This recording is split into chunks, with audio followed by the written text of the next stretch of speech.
June 19, 1944, Philippine Sea. 11,000 feet above Task Force 58, 1347 hours.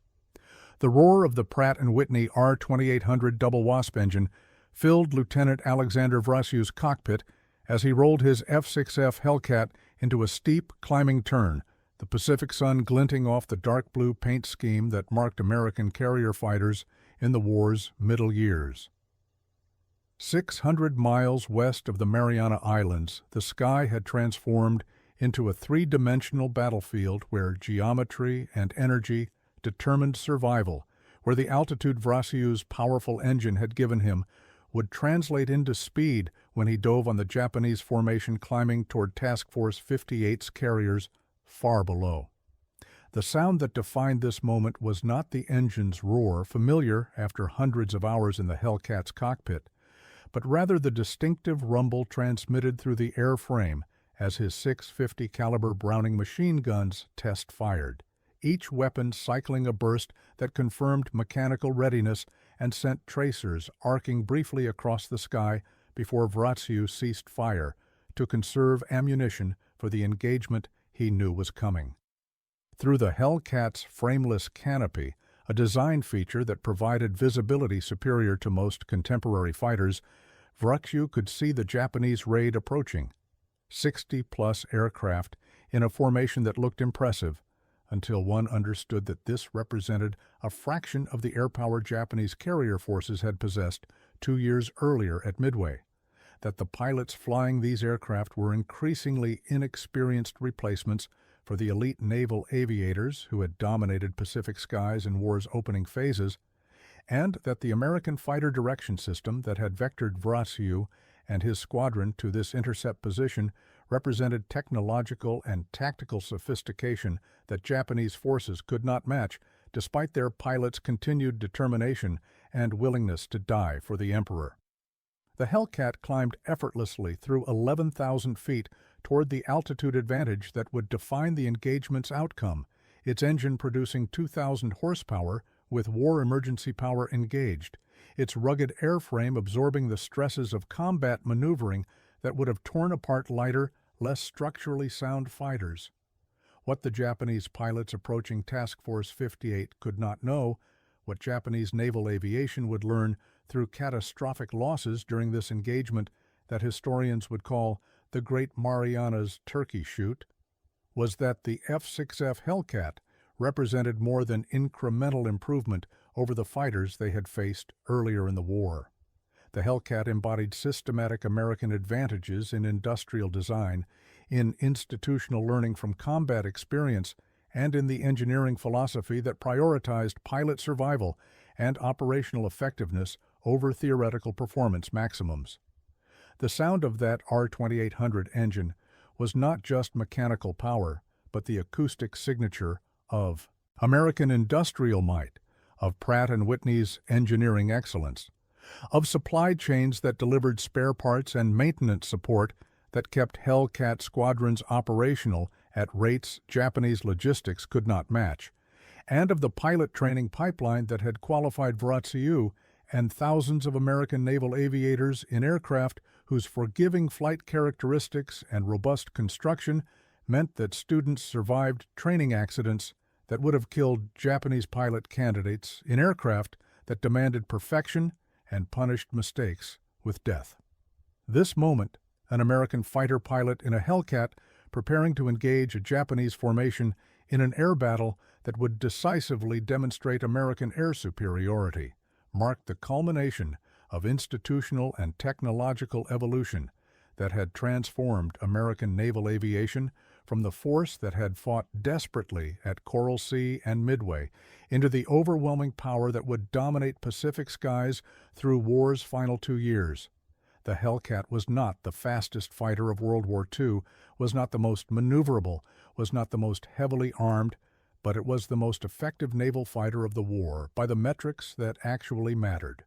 Combat effectiveness measured in kill ratios, operational reliability that kept squadrons at full strength, and pilot survivability that allowed experienced aviators to accumulate the skills that made them increasingly lethal while Japanese pilot quality declined as experienced aviators were killed faster than training programs could replace them with equivalently skilled personnel.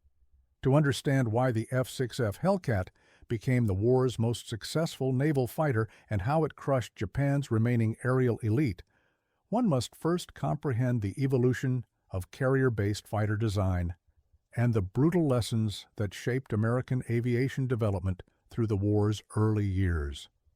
When war began in December 1941, the standard American carrier fighter was the F-4F Wildcat, a stubby, underpowered aircraft that was outperformed by the Japanese A-6M-0 in speed, climb rate, and maneuverability. The Zero had been designed according to Japanese naval aviation doctrine that emphasized range and maneuverability above all else, accepting minimal armor protection and self-sealing fuel tanks to reduce weight and maximize performance. This design philosophy produced a fighter that was exceptional in the hands of skilled pilots, but unforgiving of mistakes and vulnerable to damage that more rugged aircraft could survive. American pilots flying Wildcats against Zeros in 1942 learned through bitter experience that attempting to dogfight the Japanese fighter was suicidal. The Zero could outturn and outclimb the Wildcat, could dictate engagement conditions, and flown by the experienced naval aviators who had trained for years before the war, the Zero was a lethal opponent that inflicted casualties American carrier air groups could barely sustain. But American pilots also discovered tactical approaches that exploited the Wildcat's advantages. The American fighter was faster in a dive, was structurally stronger, and could survive damage that would destroy a Zero, and its heavy armament of 650 caliber machine guns could inflict catastrophic damage if hits were achieved. The thatch weave and other defensive tactics allowed Wildcat pilots to survive and occasionally prevail against theoretically superior opponents. But these were defensive expedients that acknowledged American fighters' qualitative inferiority. The F-6F Hellcat's development began before Pearl Harbor, but was fundamentally shaped by combat reports from early Pacific battles. Grumman's design team had the advantage of knowing what worked and what didn't work in carrier fighter design, had access to detailed reports from combat pilots about the Zero's capabilities and vulnerabilities, and possessed the institutional freedom to prioritize combat effectiveness over theoretical performance specifications. The result was a fighter that represented systematic American advantages in industrial design and engineering philosophy. The Hellcat was powered by the Pratt & Whitney R2800 Double Wasp, the same engine that powered the Army's P-47 Thunderbolt, which provided substantially more power than the Wildcat's engine and allowed the Hellcat to match or exceed the Zero in speed and climb rate while carrying significantly more weight in armor, fuel tank protection, and armament. The Hellcat's design emphasized pilot protection and operational sustainability over maximum performance. The cockpit was protected by armor plate that could stop small caliber rounds and shell fragments. The fuel tanks were self-sealing, meaning that bullet holes would not cause catastrophic fuel loss or fire. The airframe was overbuilt relative to theoretical engineering requirements, with structural margins that allowed the aircraft to survive battle damage, hard carrier landings, and pilot errors that would have destroyed less robust designs. These features added weight that reduced theoretical maximum performance, but they increased practical combat effectiveness by allowing pilots to survive mistakes and combat damage, to return from missions where lighter aircraft would have been lost, and to accumulate experience that made them increasingly effective over successive combats. The armament philosophy reflected similar practical priorities. The Hellcat mounted 6 50 caliber Browning M2 machine guns in the wings. The same armament as the Wildcat, but installed in a larger airframe that provided better ammunition capacity and more reliable feed mechanisms. The 50 caliber Browning was not the most powerful aircraft weapon available. Some aircraft mounted 20 mm or larger cannons that delivered more destructive power per hit. But the .50 caliber was reliable, had excellent ballistic characteristics that made long-range gunnery possible, and when 6 guns were fired simultaneously, the combined firepower was devastating against aircraft like the Zero, whose minimal armor protection meant that hits anywhere on the airframe could cause critical damage. The Hellcat's guns were bore-sighted to converge at approximately 1,000 feet, creating a cone of fire that maximized hit probability while maintaining lethal effect at ranges that kept the Hellcat outside effective defensive fire from bombers or the lighter armament of Japanese fighters. The sound of those 6 Brownings firing became the acoustic signature of American air superiority over the Pacific. The weapons cycled at approximately 750 rounds per minute each, creating a combined rate of fire exceeding 4,500 rounds per minute, a hurricane of lead that could destroy an enemy aircraft in a 1 or 2 second burst.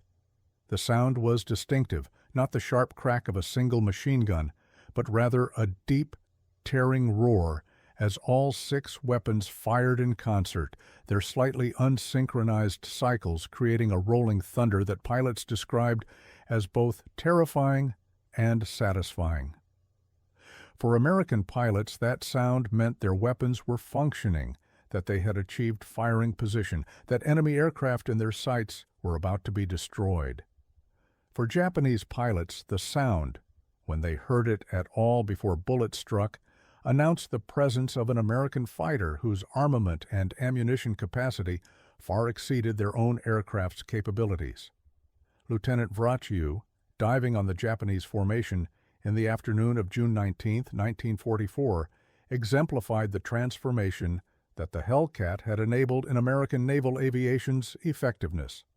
Vrachyiu had been flying combat missions for over a year, had accumulated skills through survival and through systematic training that emphasized gunnery, tactics, and energy management. His Hellcat gave him advantages that earlier American fighters had not provided. He could dictate engagement conditions because his aircraft's speed and climb rate matched the Zero's. He could absorb damage that would have killed him in earlier fighters, and his 650 caliber guns meant that he did not need to achieve perfect shooting position to inflict lethal damage. Hits anywhere on a Japanese aircraft could prove critical, while his Hellcat could survive multiple hits and continue fighting. The engagement that followed Vrachyiu's interception illustrated the Hellcat's dominance.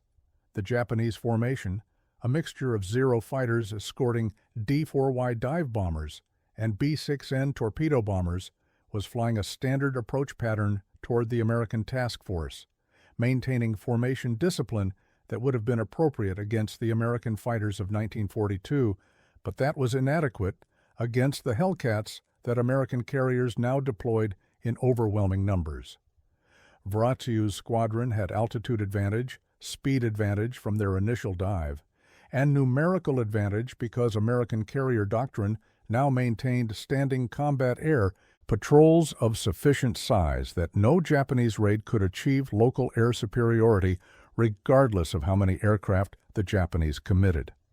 The tactical geometry favored the Americans completely.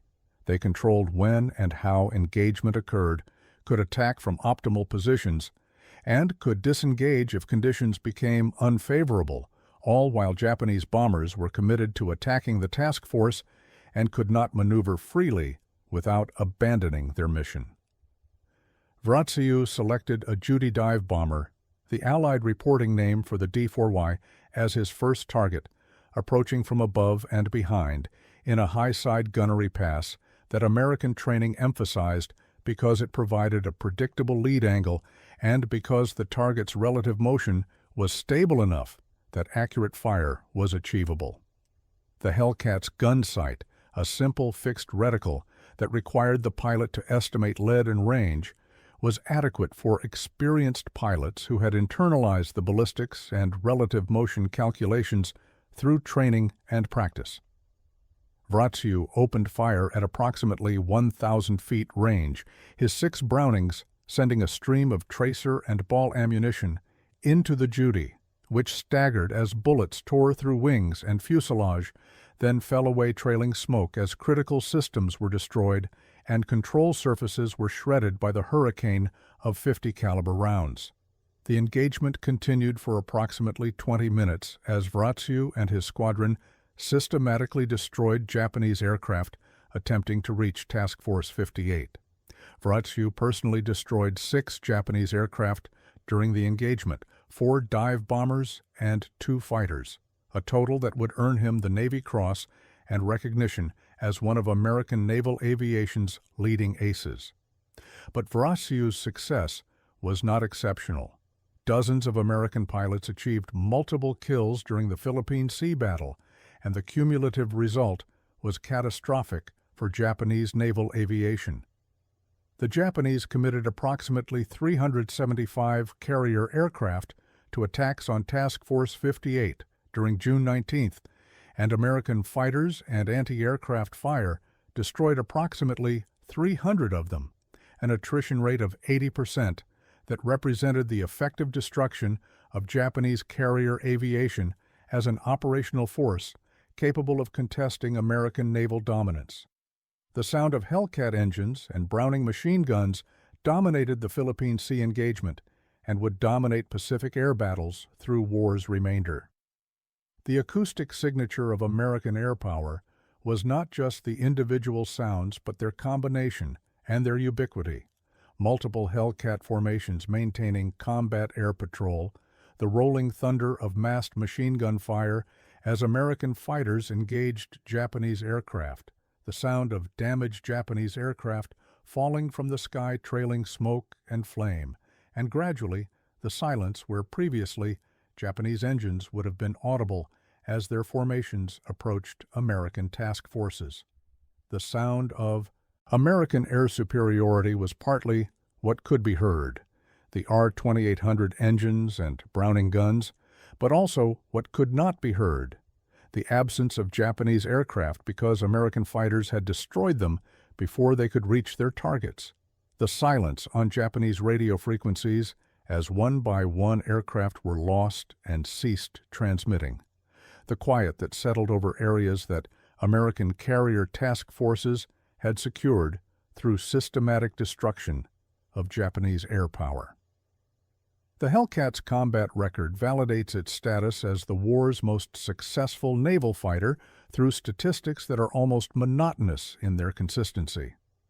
The F-6F destroyed approximately 5,200 enemy aircraft in air-to-air combat while losing approximately 270 Hellcats to enemy aircraft, a kill ratio of approximately 19.1 that exceeded every other American fighter type's ratio, and that represented an order of magnitude improvement over the roughly 1.1 ratios that had characterized early war combat between Wildcats and Zeros.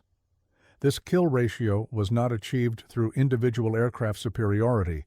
The Hellcat was not dramatically superior to late-war Japanese fighters in raw performance, but through systematic advantages in pilot training, tactical doctrine, operational numbers, and the aircraft's design characteristics that emphasized practical combat effectiveness over theoretical capability.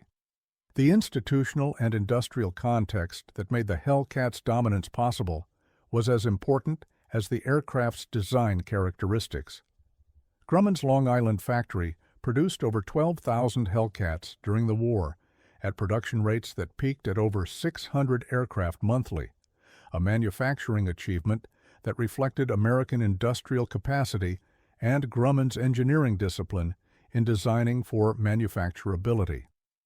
Each Hellcat required approximately 4,000 man-hours to produce, consumed materials and components from supply chains that stretched across the United States, and represented industrial coordination at scales that Japan's fragmented and resource-constrained war economy could not match. The production volume meant that Hellcat losses, whether to combat, accidents, or operational attrition, could be rapidly replaced, that American carrier air groups could maintain full strength despite casualties, and that numerical superiority was always available to support tactical doctrine that emphasized coordinated attacks by multiple fighters against individual targets. The pilot training infrastructure that produced Hellcat pilots was equally important to the aircraft's success. American naval aviation training expanded exponentially during the war, with flight schools and operational training units graduating thousands of qualified pilots annually by 1943-44. The training emphasized standardized procedures, systematic progression through increasingly complex skills, and extensive flight hours in aircraft similar to the Hellcat before pilots joined operational squadrons. The result was pilots who might not have the individual skills of pre-war Japanese naval aviators, but who had adequate competence across necessary abilities, and who were produced in quantities sufficient that losses could be sustained without degrading squadron effectiveness. The Hellcat's forgiving flight characteristics supported this training pipeline. The aircraft was relatively easy to land on carriers, did not have vicious stall or spin characteristics that killed trainees, and was robust enough that student errors often resulted in damaged aircraft rather than dead pilots. The contrast with Japanese naval aviation's trajectory through the war was stark and decisive. Japan began the war with perhaps the world's most skilled naval aviators, pilots who had trained for years, who had honed skills in combat over China, and who flew the Zero with mastery that made them individually superior to most opponents. But Japanese institutional structures could not sustain this quality, as combat attrition eliminated experienced pilots faster than training programs could produce replacements of equivalent skill. Japanese training emphasized perfection over adequate competence, demanded years to produce fully qualified pilots, and used training aircraft that were unforgiving of mistakes.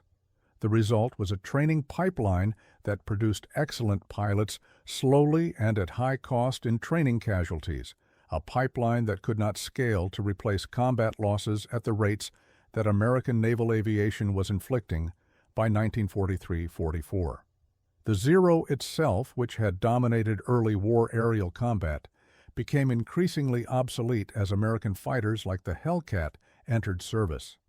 The Zero's lack of armor protection and self-sealing fuel tanks, acceptable when Japanese pilots could avoid being hit through superior maneuverability, became fatal vulnerabilities against American pilots flying aircraft that could match the Zero's performance while surviving hits that would destroy Japanese aircraft. The Zero's light armament, 2 20mm cannons, and 2 7.7mm machine guns was adequate against early American aircraft, but insufficient when American fighters could absorb considerable damage and continue fighting. Japanese attempts to develop improved carrier fighters were hampered by industrial constraints, engineering challenges, and the simple reality that by 1944, Japanese carrier forces had been so depleted that new aircraft designs could not reverse strategic trends even if they achieved technical success. The transformation in the tactical and operational environment that the Hellcat enabled was as significant as the aircraft's direct combat effectiveness. American carrier task forces by 1944 operated with confidence that Japanese air attacks would be defeated through some combination of fighter interception and anti-aircraft fire, that American aircraft would reach their targets regardless of Japanese fighter opposition, and that sustained operations could be maintained despite Japanese efforts to contest American control of Pacific skies. This confidence was not arrogance, but rather realistic assessment based on demonstrated capability. The Hellcat had proven that American naval aviation could establish and maintain air superiority wherever American carriers operated, that Japanese fighter opposition was insufficient to prevent American strikes, and that Japanese air power was being destroyed through attrition that Japanese training and production could not replace. The psychological impact on Japanese forces of confronting Hellcat-equipped American carrier air groups was profound and ultimately demoralizing. Japanese pilots who had dominated Pacific skies in 1942 found themselves outmatched by 1944, facing American fighters that were equal or superior in performance, flown by pilots whose numbers were overwhelming, even if individual skill was sometimes inferior, and supported by tactical systems, fighter direction, coordinated tactics, mutual support, that Japanese aviation could not replicate. The experience of Japanese pilots attempting to attack American task forces evolved from the confidence of 1942, when skillful attacks had sometimes achieved success, to the desperation of 1944-45, when Japanese pilots understood that attacking American carriers meant probable death with minimal chance of successfully delivering ordnance on target. The sound of Hellcat engines became for Japanese forces the acoustic herald of American air superiority and eventual defeat. Japanese ground forces on island garrisons learned to recognize the sound of American carrier aircraft overhead, the R-2800's distinctive roar, announcing the presence of American task forces that would deliver devastating airstrikes while remaining beyond the reach of Japanese counterattacks.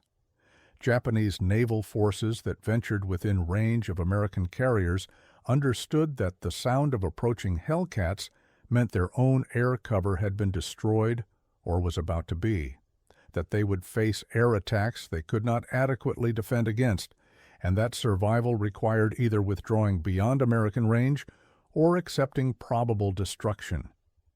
The sound was not just mechanical noise, but rather the acoustic signature of strategic reality, that American naval aviation had achieved dominance, that Japanese forces could contest locally and temporarily, but could not overcome operationally or strategically. Lieutenant Viraciu's 6 kills during the Philippine Sea engagement represented individual excellence, but also systematic advantage. Viraciu was highly skilled, a trained naval aviator with extensive combat experience, excellent gunnery, and tactical judgment honed through survival and success. But Viraciu's skills were deployed through institutional and technological systems that maximized their effectiveness. He flew an aircraft whose design characteristics supported his tactics.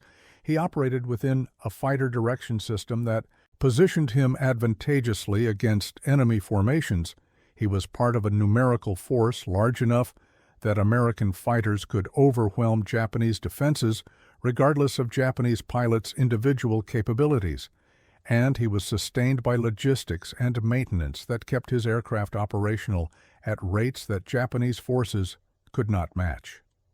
Viraciu's success was his own, but it was also the success of American naval aviation as an institution, of the Hellcat as a weapon system, and of American industrial capacity that provided the material foundation for tactical and operational excellence. The Hellcat's service extended beyond its role as a fighter to include ground attack missions, where the aircraft's robust construction and heavy armament proved equally effective. Hellcats armed with rockets and bombs delivered close air support for amphibious operations, struck Japanese shipping and shore installations, and provided air cover for American forces advancing across the Pacific. The aircraft's versatility reflected its fundamental soundness as a design, the same characteristics that made it an effective fighter, power, ruggedness, heavy armament, made it effective in other roles, allowing carrier air groups to use Hellcats across multiple mission types and reducing the need for specialized aircraft that complicated logistics and maintenance. This operational flexibility was itself a form of advantage, allowing American carriers to adapt their air group compositions to mission requirements without requiring entirely different aircraft types for different roles. The symbolic significance of the Hellcat's sound, that R-2800 engine roar, and those 6 Brownings firing, extended beyond its immediate combat effectiveness to represent American industrial democracy's capacity to produce weapons that combined adequate technical excellence with overwhelming quantity. The Hellcat was not the ultimate fighter aircraft by any single metric of performance, but it was the optimal fighter for the strategic and operational context in which it fought. It was producible at scales that assured numerical superiority. It was robust enough to sustain combat and operational losses without requiring excessive maintenance support.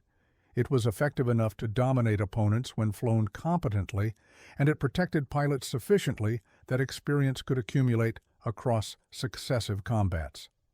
These characteristics reflected American industrial and institutional strengths, the capacity to design for manufacturability and sustainability rather than for maximum theoretical capability, the willingness to accept good enough across multiple parameters rather than pursuing excellence in one parameter at the expense of others.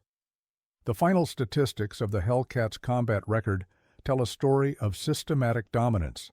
5,200 enemy aircraft destroyed in air combat, 19.1 kill ratio, 12,000-plus aircraft produced, and service with distinction through war's end and into the early post-war period. These numbers represent more than mechanical accounting. They represent the transformation of American naval aviation from the force that desperately defended at Coral Sea and Midway to the force that systematically destroyed Japanese air power and enabled the island-hopping campaign that brought American forces to Japan's doorstep. The Hellcat was the instrument of this transformation, the weapon that crushed Japan's aerial elite, not through individual superiority, but through systematic advantages in design, production, training, and operational employment that reflected broader American strengths in industrial warfare. The sound of Hellcat engines over the Pacific in 1944-45 was ultimately the sound of American victory being achieved through industrial capacity and institutional competence applied to military problems at scales that opponents could not match. Each Hellcat represented American manufacturing excellence, supply chains that delivered components and materials reliably, pilot training that produced competent aviators in quantity, maintenance organizations that kept aircraft operational, and tactical doctrines that maximized effectiveness through coordinated employment rather than relying on individual heroics. The sound was mechanical, pistons firing, propellers churning, airframes cutting through the sky. But it carried meaning that transcended mechanics. It announced that American democracy at war could produce weapons that were good enough in overwhelming numbers, that systematic competence defeated individual excellence when the systematic advantages reached the scales that American mobilization achieved, and that the industrial foundations of military power ultimately determined outcomes in modern warfare regardless of tactical skill or fighting spirit that opponents might possess. When the last Hellcats flew combat missions over Japan in August 1945, when the sound of their engines and guns finally fell silent as war ended, they left a legacy that extended beyond their immediate combat achievements to demonstrate enduring truths about warfare and technology. The Hellcat had not been the fastest or most maneuverable or most heavily armed fighter of World War II, but it had been the most effective naval fighter because it optimized the characteristics that mattered most in the specific context where it fought. It protected its pilots and allowed skills to accumulate. It was reliable and sustainable, keeping squadrons at strength. It was adequately capable across all necessary performance parameters while excelling at none individually. It was producible at scales that assured numerical dominance. These virtues, unglamorous compared to records for speed or altitude or armament, were the virtues that won wars, that crushed opposition, not through individual superiority, but through systematic advantages that compounded across thousands of engagements, that represented the application of industrial democracies' strengths to military problems in ways that authoritarian militarism could recognize but could not effectively counter once the industrial mobilization was complete and the institutional systems were functioning. The sound of the Hellcat's R-2800 engine was the sound of these virtues made audible, of adequate excellence produced in overwhelming quantity, of American naval aviation's transformation into the most effective carrier-based air force in history, through the systematic application of industrial and institutional advantages that the Hellcat exemplified, and that made it, by any meaningful measure, the best naval fighter of World War II.